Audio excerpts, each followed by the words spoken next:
Good afternoon, and thank you very much for inviting me, Mohani, and putting me here. So, thank you, Vijay, and other fellow artists, to be with me. And I don't know how to start.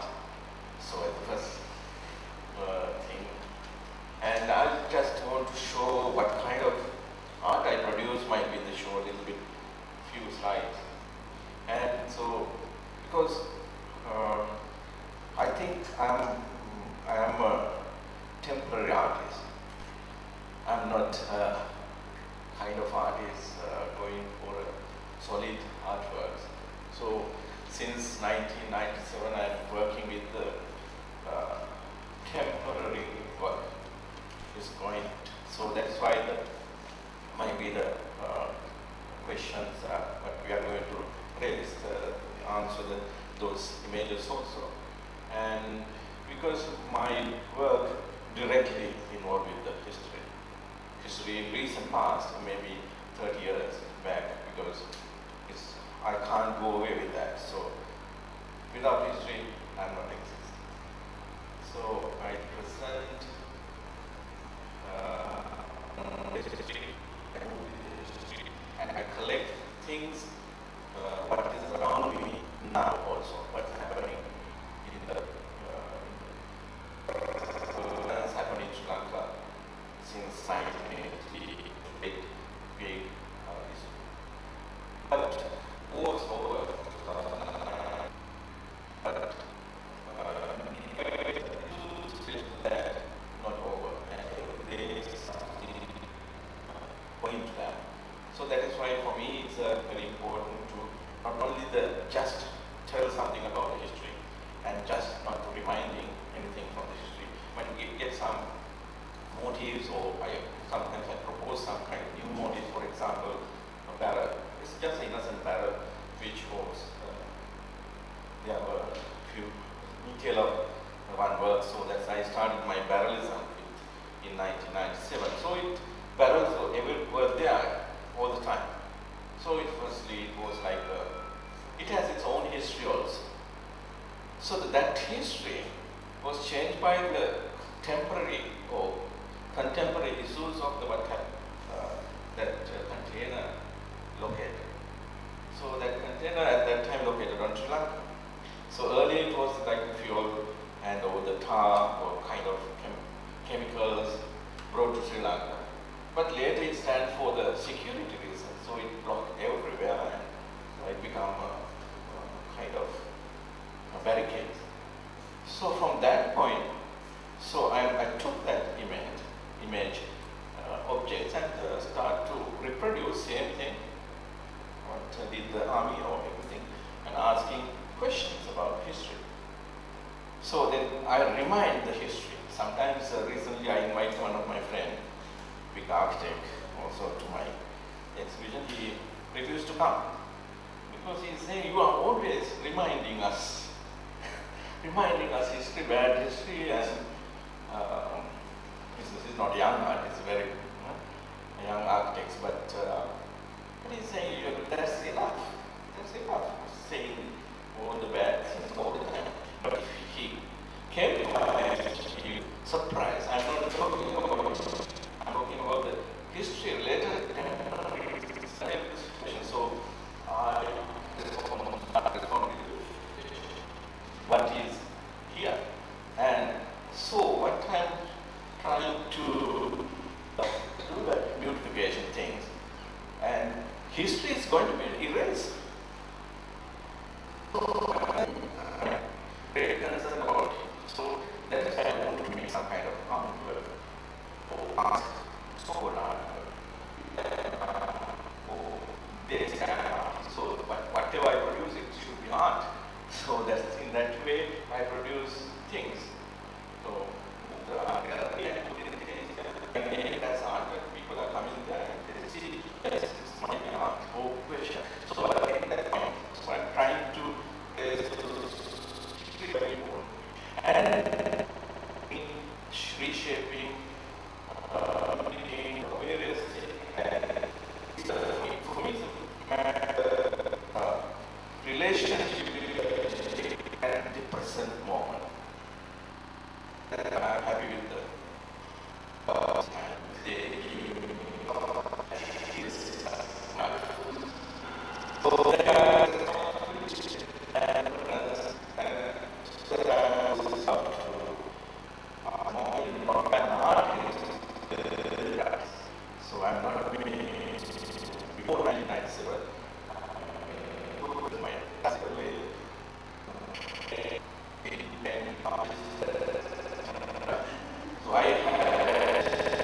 So what has happened, I think, so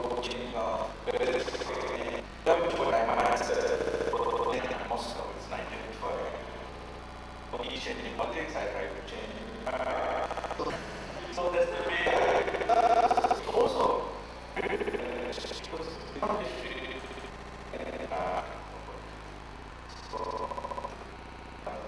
define and define escape. I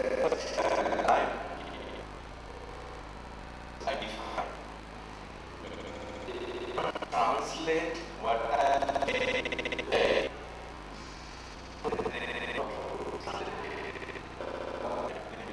understand. So my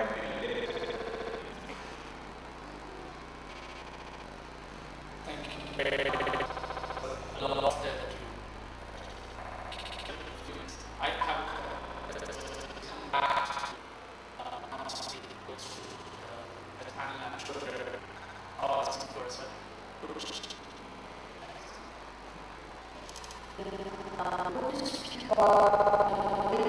contemporary.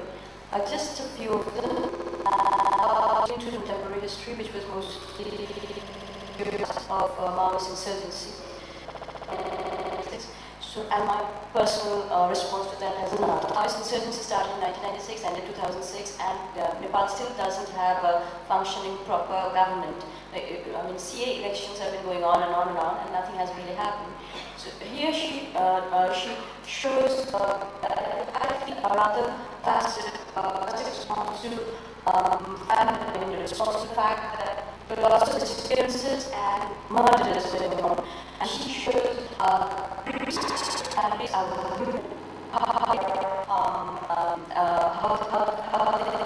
description. This is 2006, and there is the image of the iconic image of Draupadi. Draupadi is the central woman figure in the Mahabharata, and here Shashikala Tiwari, one of Nepal's most senior has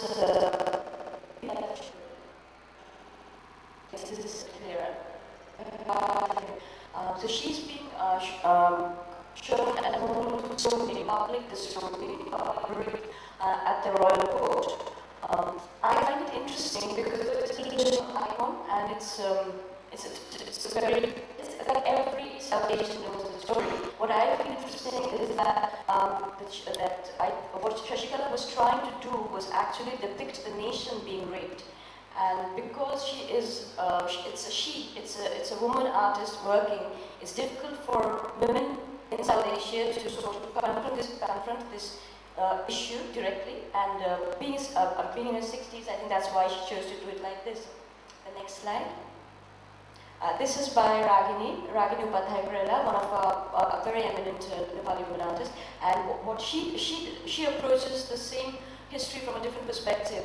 Here she shows Nepal as, the mother Nepal at top, with a wounded, bleeding man on her lap, which is of course the nation again. But she is giving a far more direct and confrontational view of the contemporary history she was living in. And at the bottom there is the all-seeing eye of Buddha and the clock. So this is a much more confrontational piece, and it's sort of rather than the more passive pieces that came before. This is a different way of doing it. And next slide. Yeah. This is work. This is performance work by Ashmina Ranjit. Ashmina redefined in certain ways the idea of art in Nepal. She brought activism into it, resistance, and she began mobilizing masses. And this is a performance in which she actually poured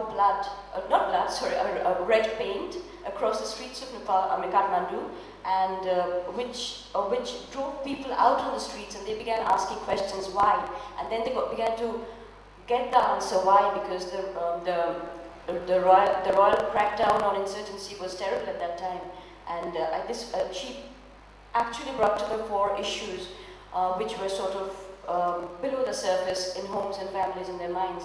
And I think this is this is one way of doing it, because we have been talking about how artists respond to history and how they try and create it also help. So this is another way of, I feel. The next one, please. Okay. This is kind of a work by me. I am an Indian and I live in Nepal, and I do not have roots there, so to speak. So when in 2011, when the elections were done and we were waiting for a government to come in, the Maoists were in governance then, they were governing, and they unleashed terror in a different, the Young Communist League, they unleashed terror on the civilians. And I was trying to understand how violence and why violence is essential to sort of, is it essential at all for shaping society, for taking time forward. And this is a work based on a 1930 novel by Rabindranath Tagore, in which he explored the role of nationalist terrorism in India.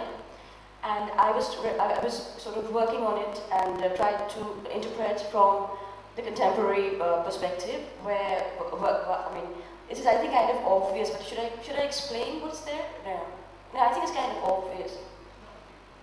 Yeah, I mean, there are guns and the sacrifice. How ideologies are fed, ideals are fed to young people, and they're being sort of driven to sacrifice themselves for other countries that are raging all over the world. And I think I can end with this. Do we have time for another one?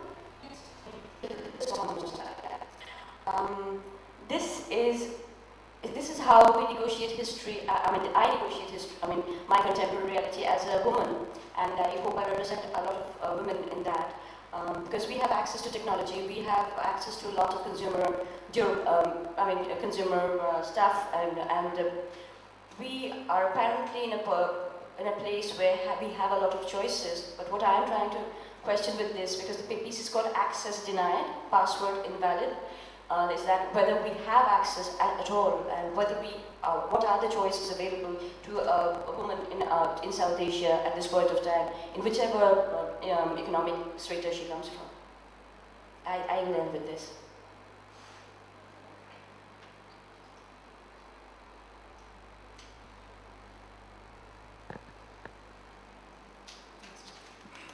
Okay, thank you very much, Vijay. So we'll come back with some questions and comments.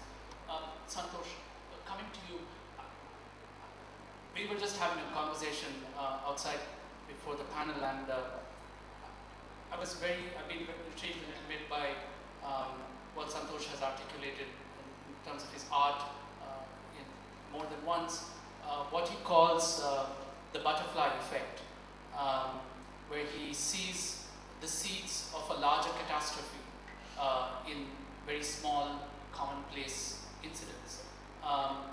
And his work very often uses everyday motifs in terms of conveying a larger story, larger kind of sense of history. So I was just wondering if you could, respond to some of the issues that Tenu and Koji have raised, and also in terms of reflecting on art practice in South Asia, perhaps address how the historical impulse in art practice relates to this thing of a bigger story in every small commonplace image or incident or exchange.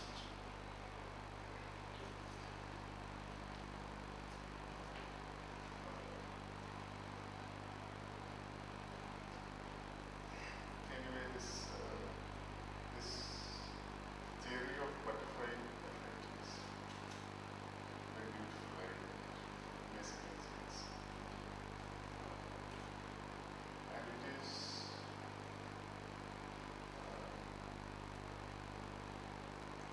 quite mind-blowing that such small incident, something that is very insignificant, can probably lead to a bigger catastrophic effect later, maybe few days later, 10 days later, 20 days later. So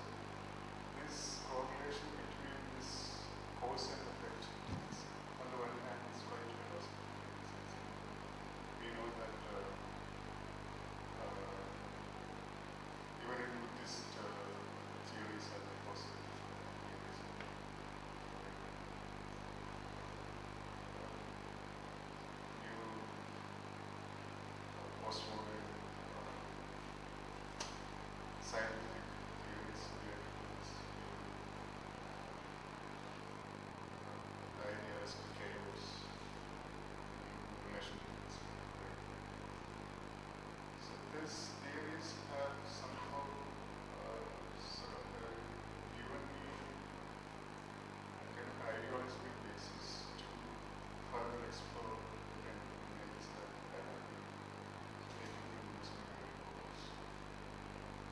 And some images, especially, I could take up one painting which I have in my hand. It's an image where it's an image from Iraq, actually, where some of the coalition forces were trying to make a fence around their camps. It's simple image where the policemen are, trying to make a fence. It's barbed wire fences around the camp. Because they were scared of the local people. They thought that local people were going to attack them. On the one hand, this image looks so ordinary, but at the same time, it has this, potential of meaning. And when I did the painting, especially I was doing the process of learning positive image into negative. When I turned this image into negative, I realized that, again, as we had discussed before, that you cannot anymore recognize or locate where the sentence happened. And the image of this barbed wire became almost like electric wires, almost giving sparks. So, and then you know that there are a lot of histories about barbed wire. You will say barbed wire, and it is about partition, it is about border, and it is even about fear, actually, in a sense. And even it is about self-protection.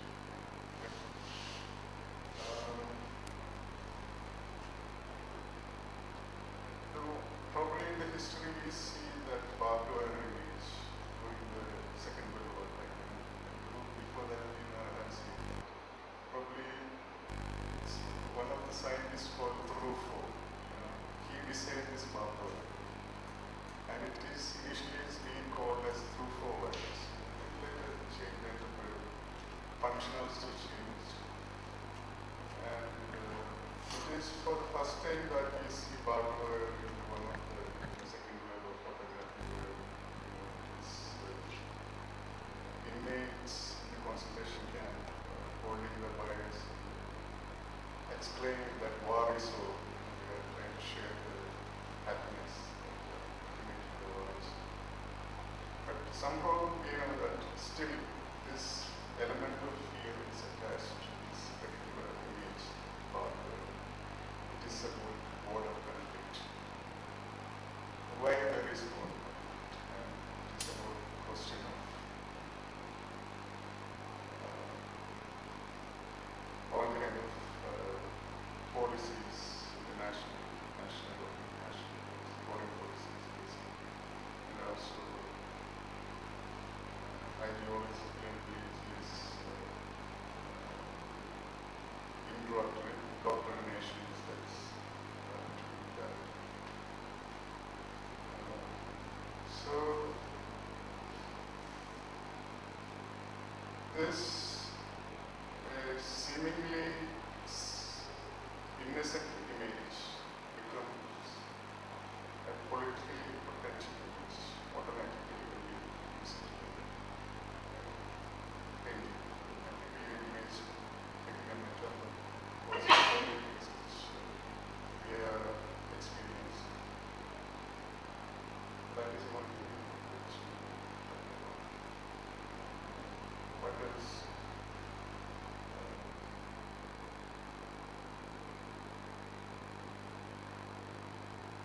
Then this whole question of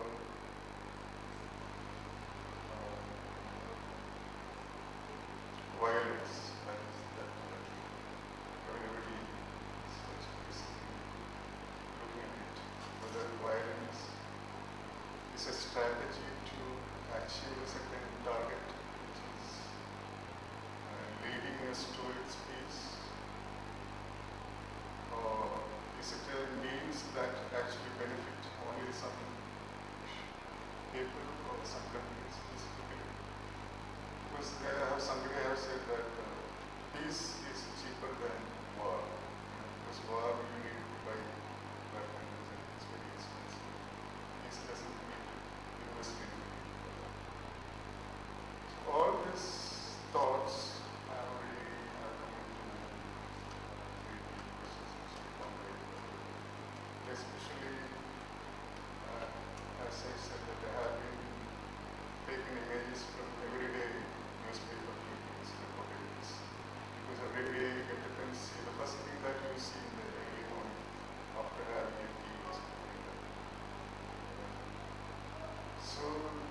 unknowns that you lost it. And you don't know how to deal with something.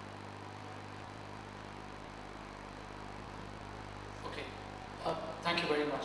I think one clear theme that's come through from the first round of interventions is the idea of objects, images that are ubiquitous and commonplace, whether it's barrels, whether it's barbed wire, or whether it's Draupadi,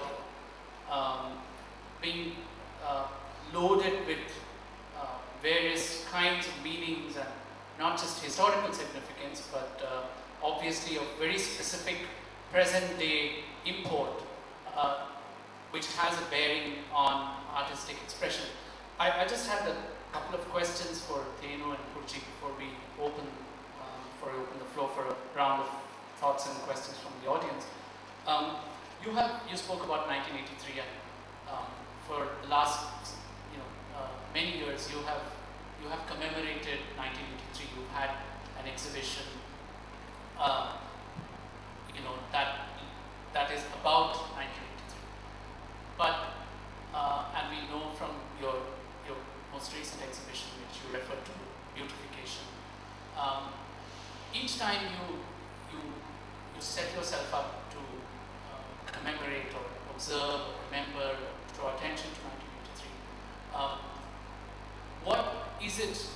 What is the process that you actually go through? I mean, in another way of asking that question is it the same 1983 that you see every year, and how maybe you could give us an insight into that, because that's in a sense, like you said, your history. This history has so defined your work over the last 2 decades or more.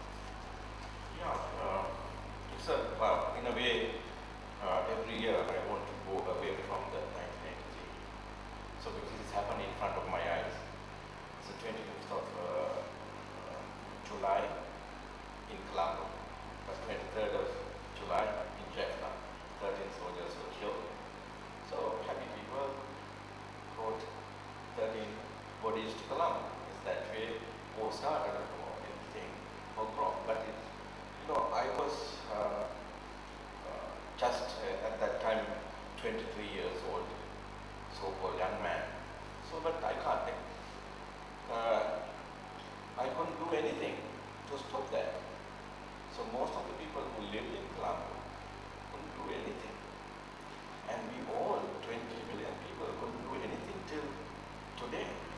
Can't do anything. But everything doing by the terrorists or by the government. So both are kind of agreement going on. So in a way, that is why I want to, even I highly trained artist in Moscow, how to do portraits and figurative painting, 19th century manner or whatever. So, but when I go to a public domain work, so-called exhibitions, so I can't draw except barrel, camouflage, dead bodies, like barbed wires. Barbed wires in Sri Lanka has defined more layers to, rather than other things, and not on the borders, but again the end of the bow and what is the no-go zone and camps. So that's the way I try to get out from that. And that is why I'm not doing, first years I remind them this is the bloody thing happened. And these are the dead bodies, and now don't show the dead bodies. I show the negative spaces of missing people. There's no people there, empty, but still abduction happening everywhere. So I paint white vans. So it's not really no relation kind of imagery, but still it's happening. So I say this is not a white flag. The denying process going on in the newspapers, and everywhere government says it's not happened, but some are saying it's happened. I don't know. So that is why I'm asking you, this is not a white flag. So they forgot about, there were a lot of white flags. That white flag is horizontal flag.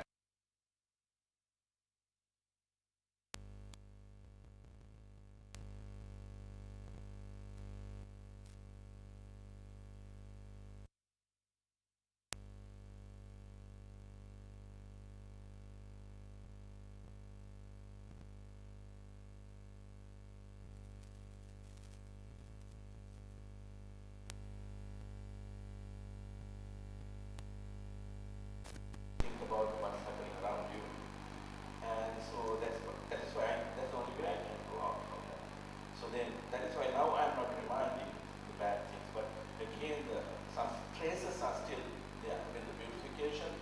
So the government is trying to erase all Colombo, all Jaffna, all Trincomalee, you go. See, they erased layered fort to post-war victory kind of fort. They erased the city history, own army history, colonial history, everything. That was very concrete, and the outside of the fort there are beautiful. So you can I can't be silent. So, but only way I can express, because you can't speak in Sri Lanka loudly.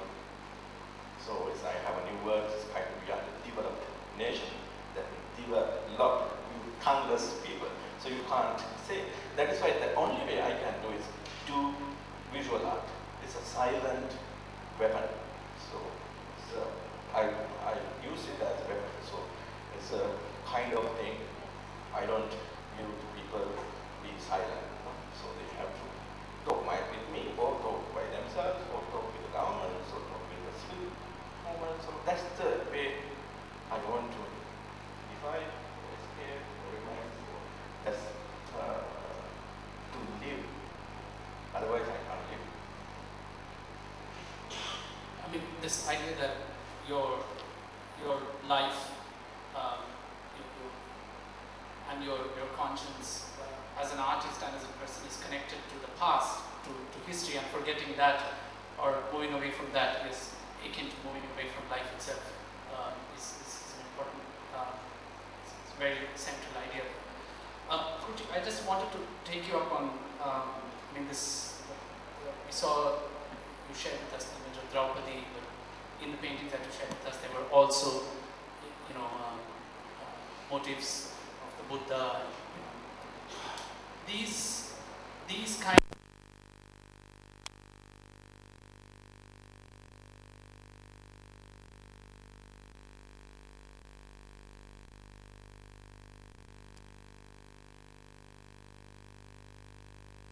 Women artists have engaged with it in Nepal and perhaps more broadly in South Asia.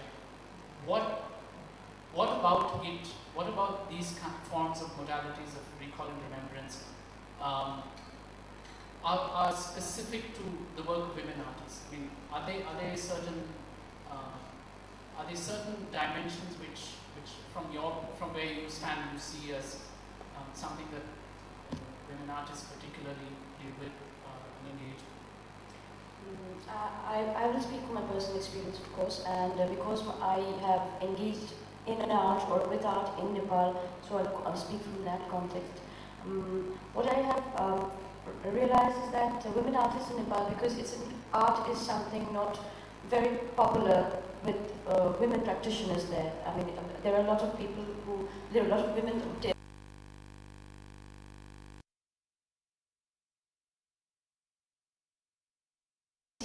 it becomes a little easy to sort of fall back upon images and icons which are already existing, and sort of turn it around a little and to give expression to their anxieties, to the issues that come to them. And I think they do it. Women do. I should not be generalizing. I'm doing it here. I should not, but I feel that there is more of a tendency for women to sort of use these familiar images and icons, and rather than maybe not so much. Men do not have to sort of fall back upon a familiar vocabulary too often. Maybe that's what my personal experience has been in Nepal. That's what I'm talking about. Does that sort of? That is interesting that there are.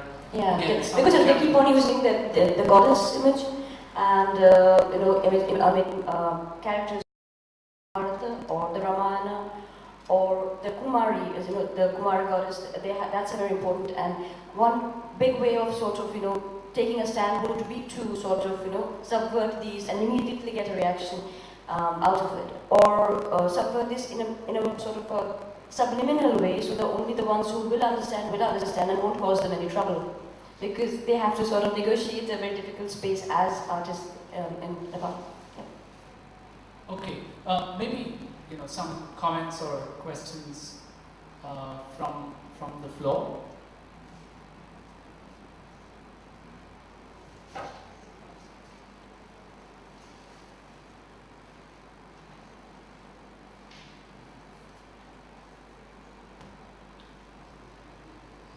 Nothing? Do you want to maybe talk to think about it? Okay. Oh yes, please.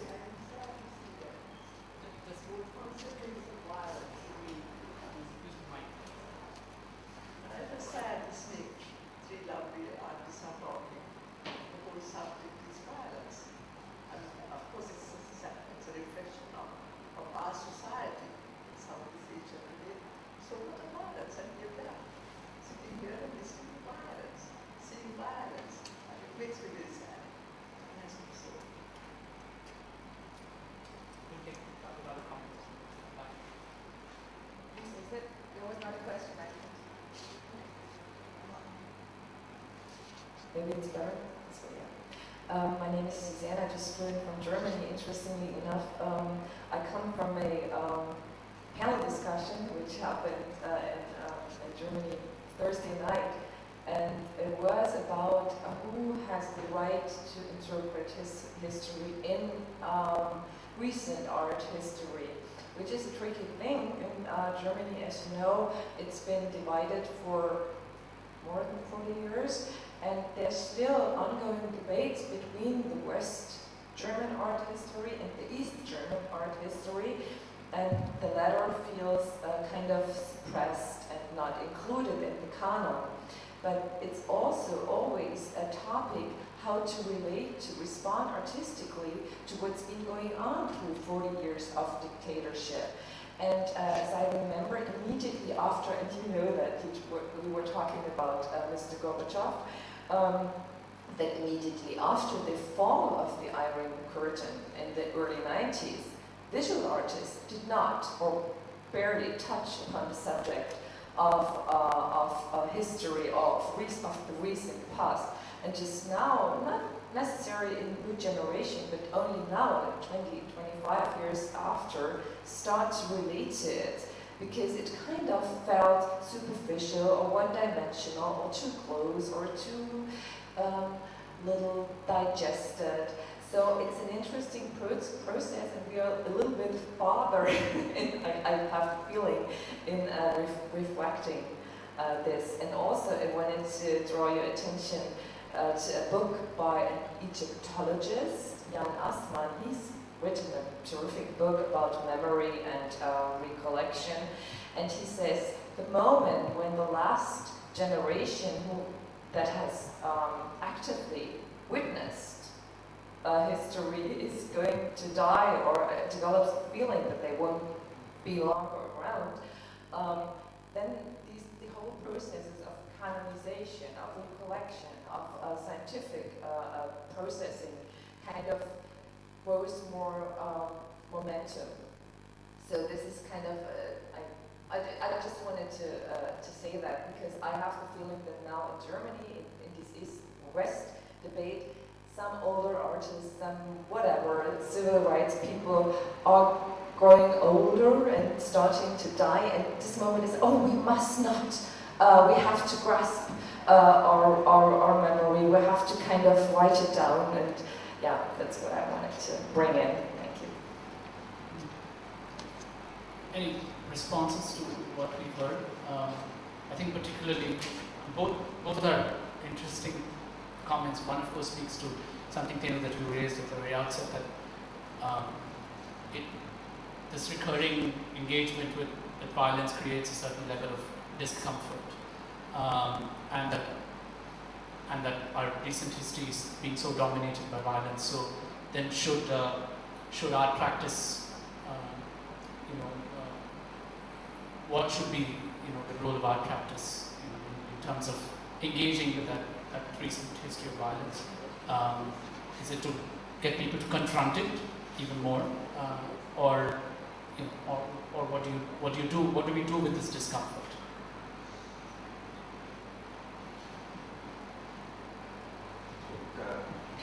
tragedy of artists is that they have a lot of things to say.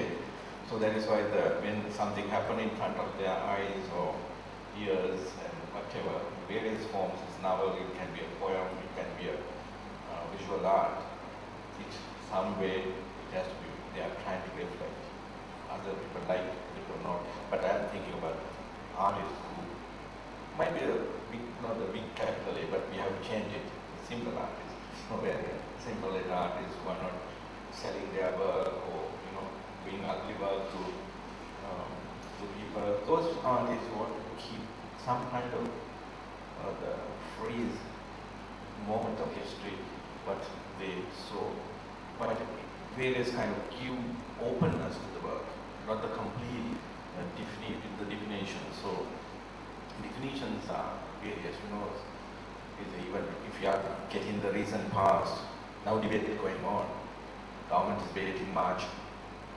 So they are going towards the march. Government is marching.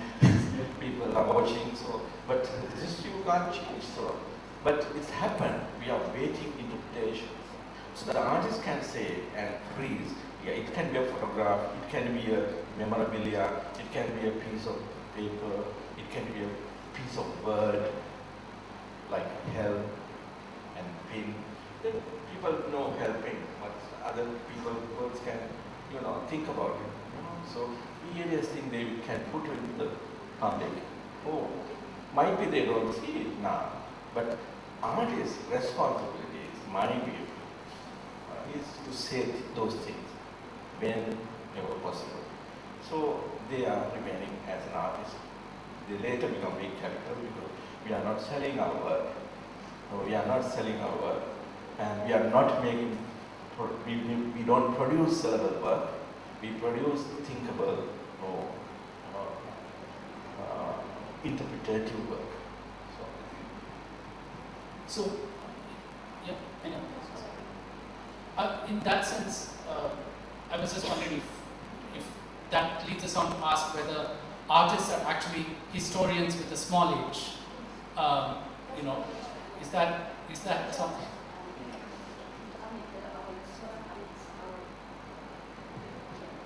Yeah, I think as an artist, I feel that's our job. I mean, because histories are written, of course, but a lot of history also stays on throughout the work we do. I mean, artists, A, small a, big A, they do, and it's of course we are the we are the, what should I say, record keepers in certain ways with small r.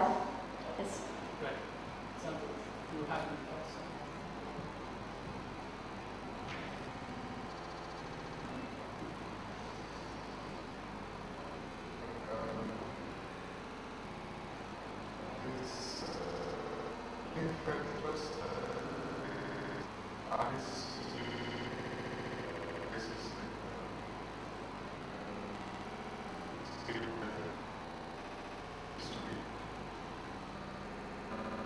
Responsibility to standards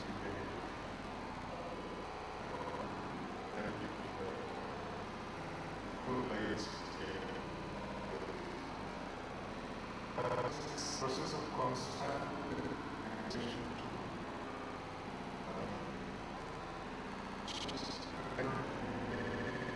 accept it.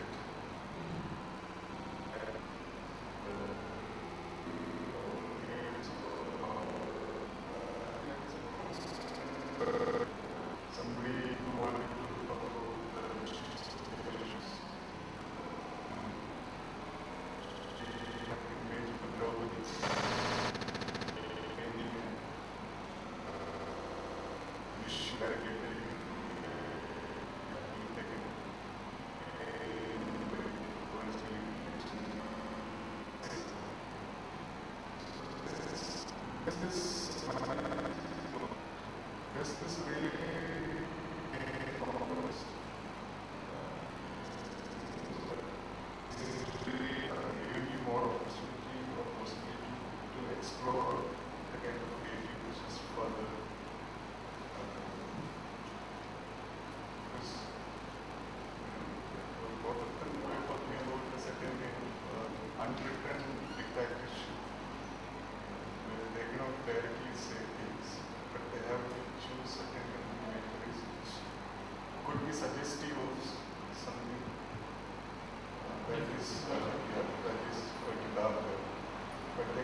persons can replay a certain meaning.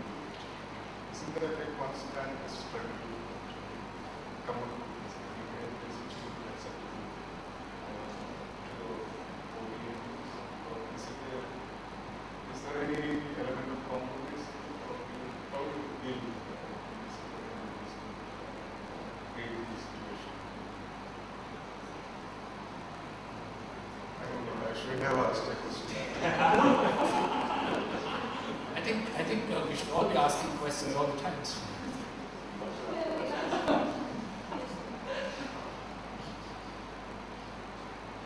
I look like doing compromise, but I'm not compromising. Always.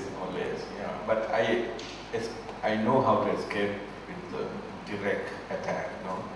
So I know I am more defensive, and I know visually I know that I can do it. So I can draw a line so people can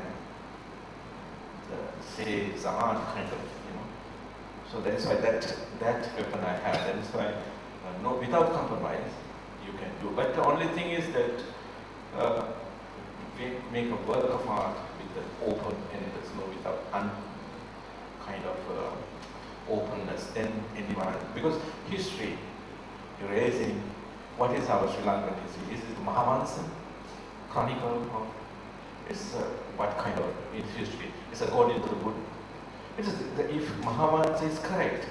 So then Silumina, the Sunday newspaper, published by the government, it can be another history.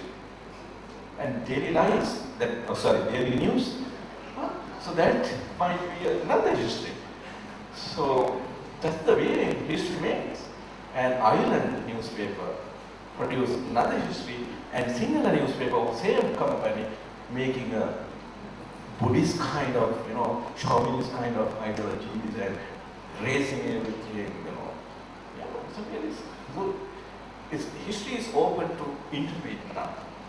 So because of various ways we have, who has smartphone, they can smartphone size histories, and who has big kind of digital histories, and who has newspapers, that's only the yesterday news, and they are making various kind of art.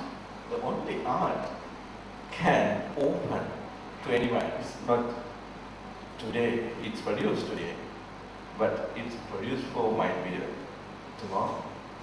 So that is why it has kind of, if you are making it, but you have to think, a lot of thinking has to be behind it.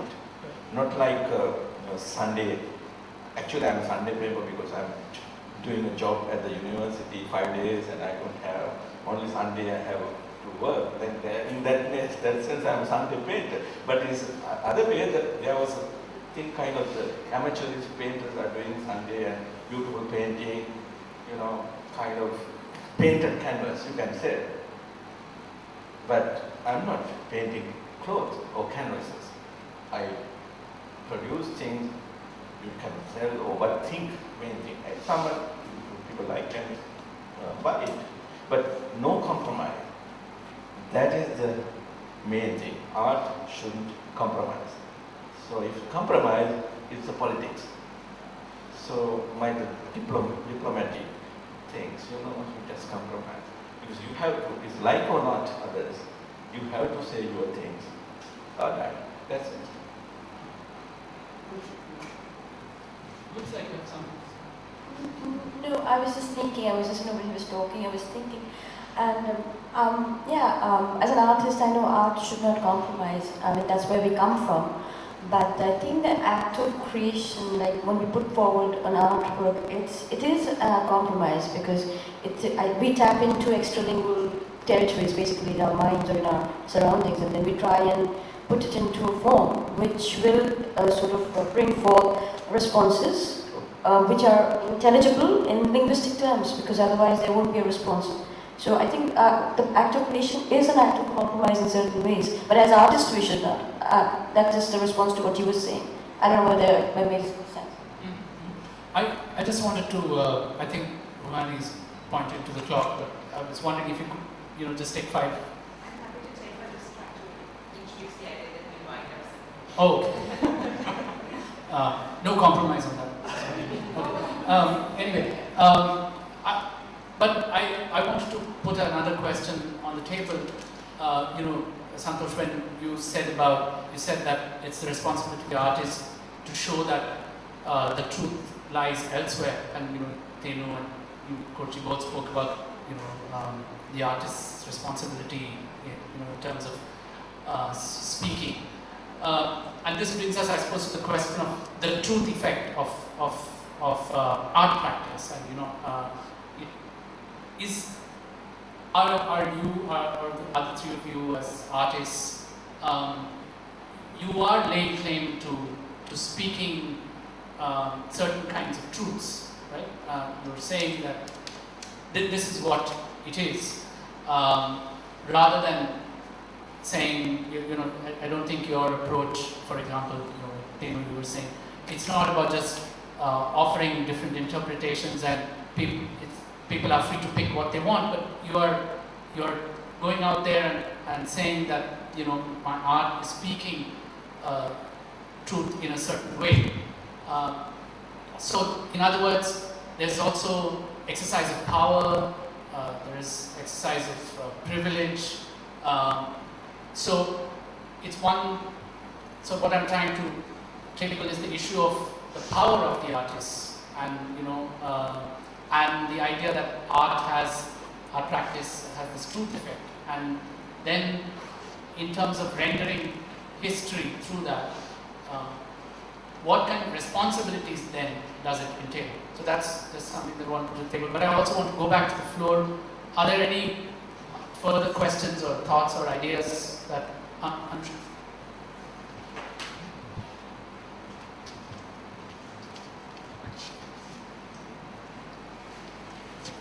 Thank you all. Just as a response, and definitely a question I have for all of you. Tinu, you talk about interpretation, the role of the artist interpreting history from the heart. Kochi, you talk about the role of the artist as a recorder of history. And Santosh, you talk about speaking the truth. And it all comes very much from the heart. And I'm just wondering, because somehow it still remains in some way passive, because I'm recording, I'm interpreting. But at what point in an artist's career, if at all, and this is a genuine question, does an artist or can an artist step over into an unknown arena, into a dangerous arena which is perhaps not history, past or present, but be actively involved in the making of a history. So if I have very strong feelings from the heart about what's been happening, at what point will I practice in a way that can make history in the way that Kochi showed us, this artist in Kathmandu?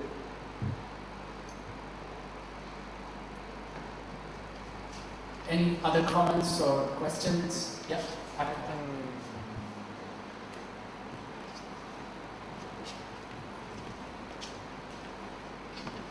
Yeah, it comes to my mind when you talk about the truth and history and so on, rather than, I think, many artists become artists because they are critical subjects. So, and to being critical, if you refer to Foucault or something, I'm not an expert, but anyway, it's to be able, you don't agree with how the truth is presented, and then you become critical. And if you're critical, you show or enlighten the relationship between the subject, truth and power, and how it's historically, or how it's anchored in history. And I think this is what, to me, a lot of good, interesting art is really doing, rather than telling truths as some kind of propaganda. It show these relationships, and then the viewer, if it's successful in the end, everything will be nice, or whatever. It's not that you state the truth, but at the same time, all art is making history, because if it's written into the art history, it becomes an archaeological archive of artifacts for future generations to write the history when they write the history, in some sense. Something like this. Just a comment. Any further questions or comments from the floor? Okay, if not, we do need to wind up. So you could respond to, I put something on the table and we had a couple of other comments, and there'd been discussion. So maybe if each of you could just respond in 3 or 4 minutes. I respond to Anushka because what I meant record keeper was a subversive record keeper, because artists, I think when we create something, we are not sort of validating with the dominant perspective. We're not doing that. As artists, I think we create only when we have something else to say. So that is our act of resistance that we all perform. And that is our doing in the present every day. That's what I feel. And that is the act itself. And so we are not passively recording something. Our act of making, or our making, is resistance itself, and that is creating the future. Forget the present. That's how I see it.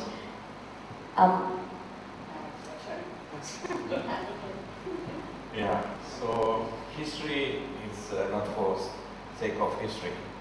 History, because it's for today and tomorrow. So that is why we might be doing referencing anything for the history, and our work also become a part of history.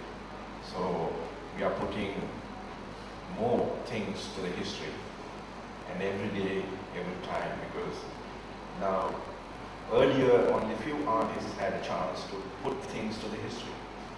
Now millions of artists can have, because of the digital era, and earlier only photographers, professional photographers can do things, but now anyone can. Either go to design kind of things also can be a part of history. So, and these are the things, everything becoming a history. So, you can't escape history, that's the only problem.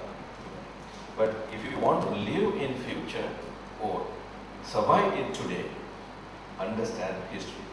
So that's the way. So then you can go forward. But unfortunately, history is, because my fight always going with totalitarians and regimes, because they are the people who are even, not only here totalitarian. I think we don't have totalitarian, no? So kind of, they are destroying history, interpreting. So we forget about it. We don't know about Mahabharata.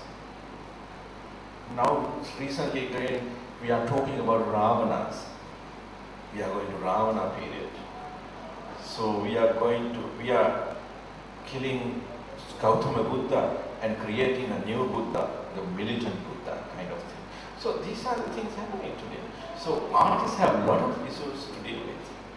It's open. But responsibility is very important. It's not just throwing colors and vomiting like vomits, abstract vomits. So bullshit. So be serious and work hard and think and do things. Train your mind. Think. That's the way artist has to work. Santosh. Almost all the artists agree with each other in case of dealing with history. Fact is that any creative process can, by default, can become historical document. Until and unless nobody sees it, things can. as we know that there are different kind of histories. Histories of oppressed, histories of oppressed. There are different classes and hierarchies in history. And there are random histories thrown in the medias all over. You can see how long this will remain. After 10 years, we don't know. If somebody is going to make a concrete history of the last 10 years, then which are the things, which are the kind of creative projects which will be coming into the kind of official history that will be later considered to be interesting and production of significant. So there is always a constant process of making history through various point of views. And as far as he was talking about the truth, whether truth is apparent or not. So it's a very relevant question. Suppose if there is a kind of an ideological position between any kind of facts that we think is as absolute truth, and if that ideological positions are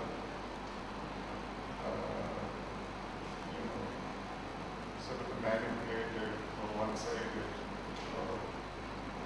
then there is always a chance that the truth can become a sort of operator in sense. So there is always this stage whether the kind of truth that I am talking about is really true or not. Or the truth that I am talking about is whose truth, whether it is my truth or yours truth. All these questions will be there. And it is almost like, we are actually talking about, I was talking about my work.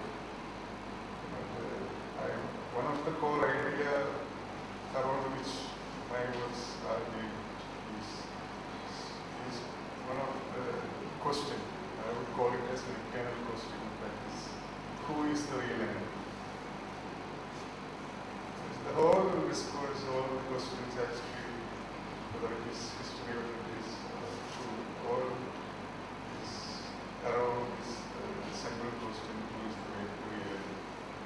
Whether it is some organization, whether it is some country, whether it is some sect or class or religion. So there is always a process of branding somebody as an enemy, and those who are opposite to it is not actually the enemy but the victim. So this kind of a complex correlation between the enemy and victim is being continuously played into play in different historical circumstances, differently. So from a larger perspective of truth, to say this is truth, then one should have probably a larger humanistic understanding of what is actually reality. Otherwise, things could be a bit of one-sided or partial or ideologically negative concepts.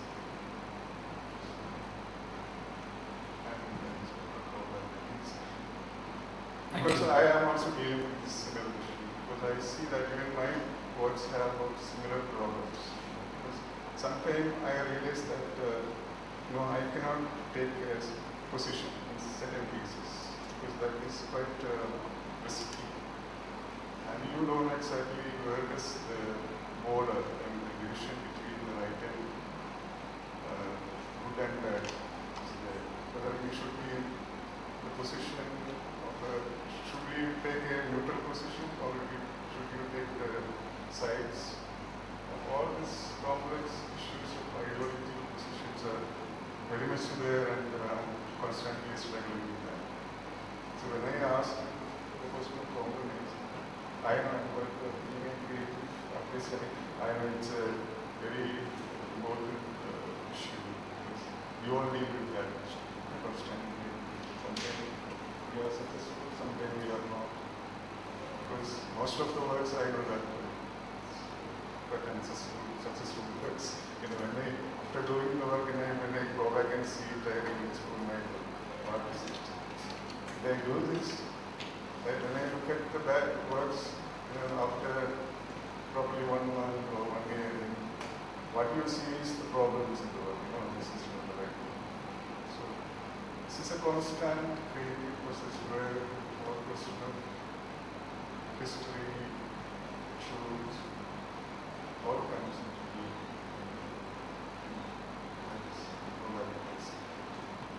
I think those reflections are quite a significant point at which to wind up this evening. I just want to make a reference to Sunil Singhal, who's not here, unfortunately, since he's not well. But he does have an interesting work which is called Reading Today's News to History. And I think, in a sense, if from what I've read about it, it is an interesting attempt to kind of speak to history or speak with history. And I think a lot of the conversation today has been about that. I think there's been a lot that has been put here on the table for us to kind of think about and reflect on. I want to thank the three artists for a very interesting and engaging 1-hour discussion. Thank you very much to all of you. In true South Asian style, we began late and finished late. So at least on that count, we can be secure that we are consistent with our history. So, okay, thank you very much. Have a good evening.